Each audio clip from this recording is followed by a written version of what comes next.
No, no me ha sorprendido, ya conozco. বিশ্বকাপের সেমিফাইনালের আগে ফুটবল বিশ্বের সবচেয়ে আলোচিত নাম ছিল লামিন ইয়ামাল। কারণ ম্যাচের আগেই তিনি এমন এক মন্তব্য করেছিলেন যা অনেকের কাছে ছিল আত্মবিশ্বাস, আবার অনেকের কাছে ছিল অহংকার। কোয়ার্টার ফাইনালের পর ইয়ামাল বলেছিলেন, ফ্রান্সের যদি কাউকে ভয় পাওয়ার থাকে সেটা আমাদের। শুধু তাই নয়, তিনি আরও জানিয়েছিলেন চাপ নয়, বরং বড় মঞ্চই তার জন্য আরও বেশি অনুপ্রেরণার। ম্যাচের আগে এই বক্তব্য নিয়ে কম সমালোচনা হয়নি। অনেকেই মনে করেছিলেন এত বড় কথার খেসারত হয়তো সেমিফাইনালেই দিতে হবে স্পেনকে, কিন্তু 90 মিনিটের ফুটবল যেন সব প্রশ্নের উত্তর দিয়ে দিল। বিশ্বকাপের সেমিফাইনালে স্পেন দুর্দান্ত নৈপুণ্যে 2-0 গোলে হারিয়ে দিল শক্তিশালী ফ্রান্সকে। তবে এবার ফুটবল বিশ্বের অন্যতম আলোচিত ছবিগুলোর একটি আবারও সামাজিক যোগাযোগ মাধ্যমে ভাইরাল হয়েছে। 2007 সালের ডিসেম্বরে বার্সেলোনার ক্যাম্প নূর ড্রেসিং রুমে তোলা একটি ছবিতে দেখা যায় তরুণ লিওনেল মেসির কোলে একটি 5 মাসের শিশু। সেই শিশুই আজ স্পেনের উদীয়মান তারকা উইঙ্গার লামিন ইয়ামাল। ছবিটি তোলা হয়েছিল ইউনিসেফ এবং কাতালান সংবাদপত্র দিয়ারিও স্পোর্টের যৌথ উদ্যোগে একটি চ্যারিটি ক্যালেন্ডারের জন্য। লটারির মাধ্যমে নির্বাচিত কাতালোনিয়ার মাতারো এলাকার একটি পরিবার তাদের 5 মাস বয়সী সন্তানকে মেসির সঙ্গে ছবি তোলার সুযোগ পায়। সেই শিশুই ছিলেন লামিন ইয়ামাল। ম্যাচের পর আরেকটি দৃশ্য কোটি মানুষের নজর কাড়ে। বিজয়ের আনন্দের মধ্যেই মাঠে 2 হাত তুলে আল্লাহর কাছে মুনাজাত করেন লামিন ইয়ামাল। ক্যামেরায় ধরা পড়া সেই মুহূর্ত ছড়িয়ে পড়ে বিশ্বজুড়ে। অনেকের কাছে এটি ছিল একজন তরুণ তারকার বিনয় ও কৃতজ্ঞতার প্রতীক।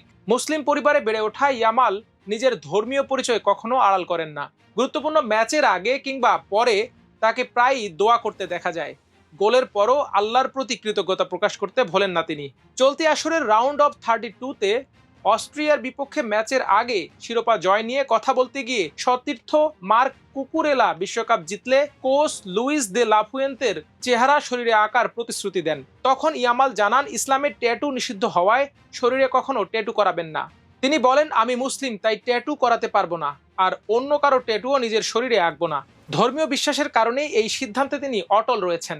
এসব কারণেই বিশ্বজুড়ে মুসলিম ফুটবল প্রেমীদের কাছে তিনি একজন শুধু প্রতিভাবান ফুটবলার নন, বরং বিশ্বাস ও পরিচয়কে সম্মানের সঙ্গে ধারণ করা একজন অনুপ্রেরণার নাম।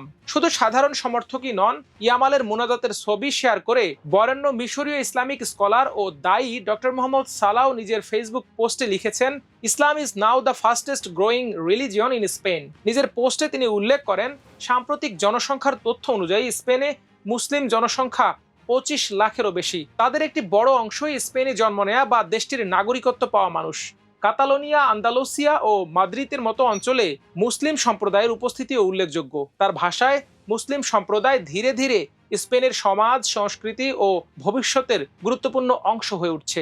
ইয়ামালকে ঘিরে আরেকটি বিষয় প্রায়ই আলোচনায় আসে। বিভিন্ন সময় তিনি ফিলিস্তিনের মানুষের প্রতি সংহতি প্রকাশ করেছেন। এই অবস্থানের কারণে মুসলিম বিশ্বের অনেক মানুষ তার প্রশংসাও করেছেন। যদিও এ নিয়ে ভিন্ন মত রয়েছে, তবুও নিজের বিশ্বাস ও মানবিক অবস্থান প্রকাশ করতে তিনি কখনো পিছপা হননি। আজ তাই ইয়ামালকে ঘিরে আলোচনায় শুধু তার ড্রিবলিং, গতি কিংবা ফুটবল প্রতিভা নিয়ে নয়, আলোচনা হচ্ছে তার আত্মবিশ্বাস, ধর্মীয় বিশ্বাস এবং বড় মঞ্চে নিজের কথাকে সত্যি করে দেখানোর ক্ষমতা নিয়েও।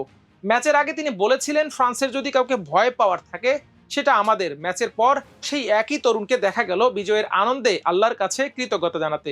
আত্মবিশ্বাস, পারফরমেন্স এবং কৃতজ্ঞতা, এই তিনের সমন্বয় হয়তো লামিন ইয়ামালকে আজকের ফুটবল বিশ্বের সবচেয়ে আলোচিত তরুণ তারকায় পরিণত করেছে।